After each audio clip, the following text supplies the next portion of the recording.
Hi, I'm Dan Rotten with the Rock River Patriots. This is my friend Nate Friedel, also of the Rock River Patriots. It's come to our attention that some people were upset when we were quoted in the Milwaukee Journal as being constitutional purists. So we wanted to elaborate a little bit on that and clarify that issue. So Nate, when we talk about constitutional purists, what we really mean is fidelity to the Constitution, isn't that right? That's right. It doesn't mean that we believe we know the Constitution better than someone else. It doesn't mean that that we want to impose everything we believe on someone else. What we do want is to have the candidates that we're looking at have fidelity to the Constitution. In other words, vote and act like that document really means something and that it is part of our rule of law, and to follow it as it was originally intended to be followed. Okay. Do you think that there is some kind of negative connotation with the word purist? Certainly not to myself, and we didn't mean it that way in any way, shape, or form.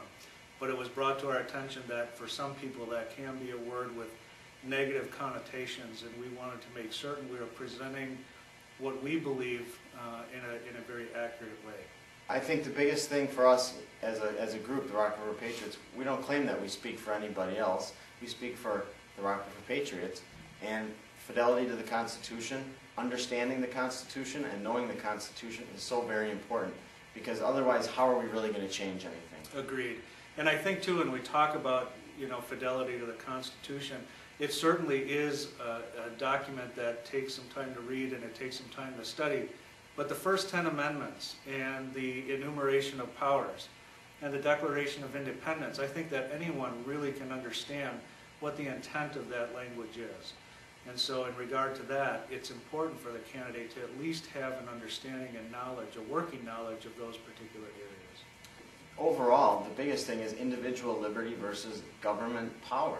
Absolutely. Individual liberty is primary. It was certainly important to the founders. It was the fundamental piece to the founders was protecting individual liberty from the person just working their way up to the person with a lot of influence already, to make certain that the rule of law was applied so that all men had equal opportunity, not necessarily equal results.